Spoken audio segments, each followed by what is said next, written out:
దేశవ్యాప్తంగా 10 కేంద్ర కార్మిక సంఘాలు మరియు కిసాన్ సంయుక్త మోర్చా ఇచ్చినటువంటి ఒక బంద్ పిలుపు మిశ్రమ స్పందన కనిపించింది భారతదేశ వ్యాప్తంగా. తెలంగాణ మరియు కేరళ, అస్సాం రాష్ట్రాలలో ఇది సీరియస్‌గా ప్రభావవంతంగా ఇది కనబడింది. మిగిలినటువంటి రాష్ట్రాలైనటువంటి కర్ణాటక, తమిళనాడులో మరియు గుజరాత్ రాష్ట్రాలలో మామూలుగా ఇది దీని యొక్క ప్రభావం కనబడింది.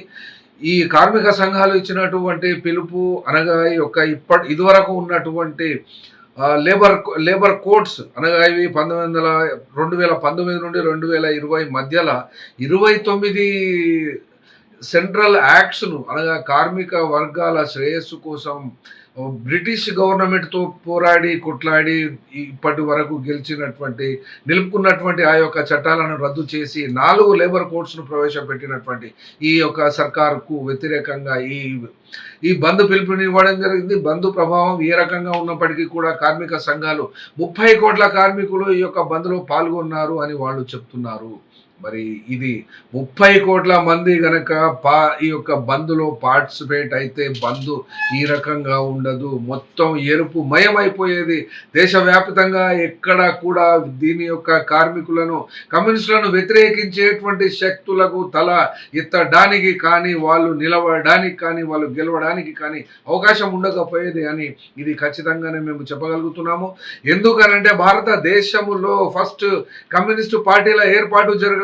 ట్రేడ్ యూనియన్ల ఫార్మేషన్ మాత్రమే మొదటిసారిగా ఇక్కడ జరిగింది. 1892లోనే బాంబే మిల్స్ హ్యాండ్స్ అసోసియేషన్ ఒకటి ఏర్పడింది.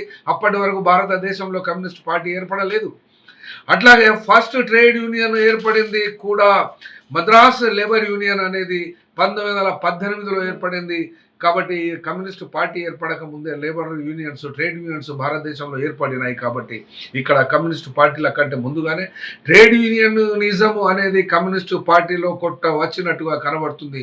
ఆ యొక్క స్పిరిట్, ఆ యొక్క ఉత్సాహం, ఆ యొక్క పట్టుదల, ఆ పద్ధతి ట్రేడ్ యూనియన్స్లో లేకపోవడం మూలానే ఇన్ని రకాలమైనటువంటి రైటిస్ట్ ట్రేడ్ యూనియన్స్ మరియు బీజేపీ అధికారాన్ని దక్కించుకొని నిరాటంకంగా దేశంపై ఇక్కడ పడి ఈ యొక్క ప్రజాస్వామ్యాన్ని ఎక్కడికక్కడ తూట్లు పొడి చేసి తమ యొక్క ఆధిపత్యాన్ని కొనసాగిస్తున్నటువంటి ఈ క్రమంలో ఈ యొక్క భారత్ బంద్ పిలుపు లేదా పాక్షికమైనటువంటి రెస్పాన్స్ కూడా కాస్త ఊపిరి పీల్చుకున్నట్టుగా భారతదేశ ప్రజలకు ఇది కనిపించవచ్చు.